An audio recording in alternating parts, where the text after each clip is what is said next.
On this episode of AV Week, retaining AV talent, the power of the in-house integrators, and how to build a killer conference room. All that and more next on AV Week. The network for the AV industry. What are you listening to? This is AV. This is AVNation. This is AVNation.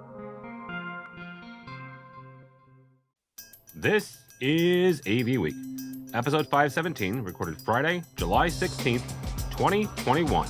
Stir the pot. Support for AVNation is brought to you by Atlas IED, innovative audio solutions for every business environment, and by Draper. This is AV Week, your weekly wrap-up of audio-visual news and information. My name is Tim Albright. I am your host. With us to discuss the news and information we have gathered this week. First and foremost, the maven of the AV industry media. Her name is Megan Dutta from SCN. Welcome, ma'am. Hi, thanks for having me. Absolutely, thank you. Also with us is Mr. Chris Netto from Starin Marketing, a Midwich company, and also you also may know him from the Twitterverse and AV in the AM. Welcome, sir. How you doing, Tim? I am well. And last but not least, at a undisclosed job site, Mr. Jeremy Caldera from Pearl Technologies up in Peoria Way. Welcome, sir. Hello, glad to be here. Oh, thank you so much. A couple things. Well, we'll talk about this at the end, but Chris being here leads me to talk about CEDIA. We are going to CEDIA. Megan's going to CEDIA. Chris is going to CEDIA. And a young man by the name of David Danto, who works for Poly, is going to CEDIA for some reason. We'll talk about it at the end, but you can come hang out with us in Indianapolis the 1st to the 3rd of September, which is crazy as it sounds, is just over about 7 weeks away. So, first story comes to us from our friends over at AV Magazine. Panasonic Europe has launched a new solutions and services company, quote unquote, called Panasonic Connect Europe. The company brings together several products under the Panasonic name: consulting, logistics, project management, and something called systems integration, which is interesting. We reached out to Panasonic to get a clarification on what the systems integration part meant, and we did not get a response from them as of this recording. However, if this is an AV-centric systems integration part, it will be the second manufacturer in Europe to do so. Ricoh did it about a year or so ago. They both would be directly competing with audio-visual dealers. Mr. Audio-visual dealer, Mr. Caldera, we'll start with you on this. You know, how does something like this impact integrators when, you know, manufacturers start dealing directly with customers, your customers? I stopped dealing with that manufacturer. That's number one. So I will probably no longer sell a Panasonic projector ever again, you know, after reading something like that. I mean, basically, they have the direct line to cut us out, right? And the thing is, they're not going to have the ability to support. They're still going to need local companies like us to kind of help roll things out, to help do the physical installation. But, I mean, we've already got low margins on equipment, and now you're going to just completely take away all the margins on equipment. So when you start talking about doing that kind of stuff, I mean, it definitely rubs me the wrong way. It makes me a little salty, so. And again, I want to point out the fact that it's not entirely clear from the article again, but Panasonic has not gotten back to us. Megan, this is not, again, like I mentioned, the fact that this is not the first time that you and I have seen this nor heard it.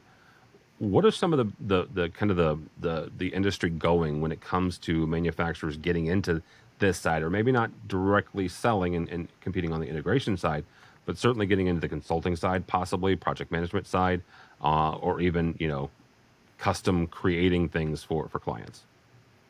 It's almost like you are just cutting off your customers at that point, you know, whether they're doing your integration or not, you know, that's not clear. But doing consulting, doing all those things, those are the people that you work with day to day. And frankly, they're experts in what they do. Most of those firms have been around for a long time. And I'm sure, you know, Panasonic will bring in experienced people, but really they're kind of making life difficult for their own clients. And like Jeremy said, I could see people not wanting to buy from them, because what if they're bidding on the same project? Of course they're going to give themselves the lowest price. Yeah. Or they're going to coordinate with a competitor of mine that they already have a relationship with, because they sell much higher volume than a company like mine would ever do, right? So yeah, true. I don't know. Well, and I mentioned Rico before. Rico purchased a company in Germany, and that's how they got into the integration side and competing directly with integrators. It's not clear again, Panasonic, whether they're rolling up a new firm, or they're going to purchase a firm, or if this is something entirely different. Chris, from your standpoint, not only as a distributor, but Chris and I both used to be technology managers. Him on the commercial, on the corporate side, me on the education side. What benefits, or what are the benefits from a technology manager standpoint? Would it be to kind of directly engage with a manufacturer like this, as opposed to using an integrator? Or is there not one where most technology managers should probably stay in the traditional connecting directly with an integration firm? I don't know, man. Evidence is proving otherwise. I mean, you have Hetma coming together and Joe Way's group, who has more than once said, just give me the product and I'll put it in because I'm a in-house integrator. That is a very interesting kind of thing happening right now, because as a technology manager, you are hiring internal staff, internal programmers, internal installers that can actually do this kind of stuff, which is already fighting against the integrator to begin with.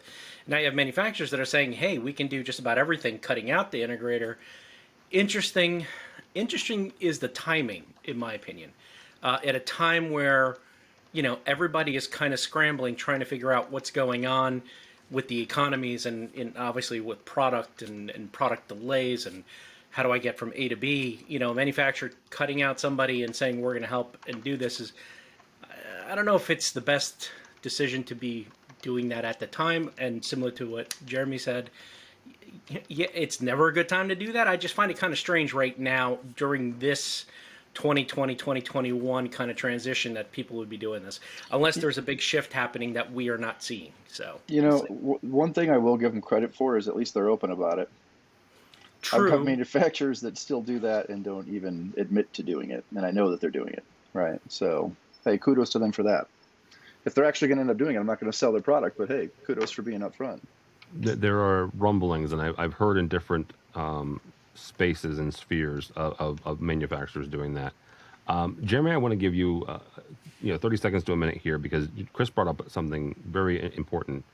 There are a number of especially in the higher ed, not so much in the corporate space, but certainly in the higher ed, and Joe Way and the folks at Hetma have certainly said, we are in-house integrators. I feel that, right? Again, I used to be a technology manager in the education space in the state of Illinois, no less. And Jeremy, because Jeremy and I live and Megan all live in Illinois.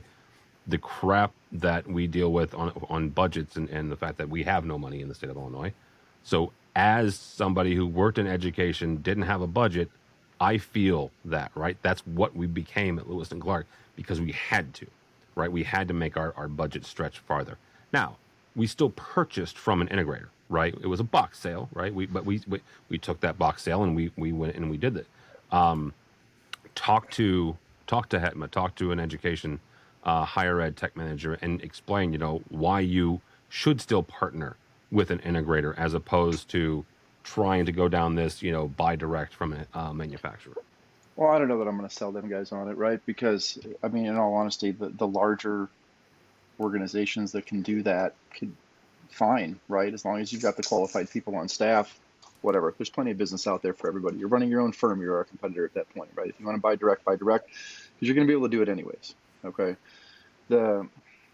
Even to the point where, although I don't like it that the manufacturers will sell the product directly to the end user, whatever. I mean, we've been squeezed so much lately in the past decade on margins on equipment, especially on display type products, that whatever. If a company's got the display, we make our money in our expertise and on our labor, on our services, on our service contracts. I mean, that's where we bring the value to the table, right? So, 9 times out of 10, they're not going to be the size of Joe's group, right? No, they're just not. Absolutely not. So they're going to rely on us to do that. And if they can find the product cheaper and they want us to do it, some integrators won't do it. I actually will. I actually don't mind doing it if most of the gear is owner furnished. I'm working on a project right now where large chunk of all of the major equipment is owner furnished, and they're calling us because they know that my programmer is the one that's going to have to make it work. My service guy is the one that are going to have to install it properly and ground things properly and do all the technical stuff that you're going to have to get done, right?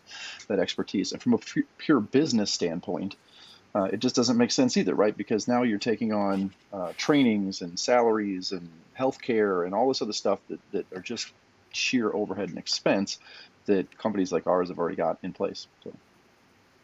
Thanks so much for watching this first segment of AV Week. To check out the rest of the episode for free, click on the link below or go by the website, avnation.tv. It's avnation.tv.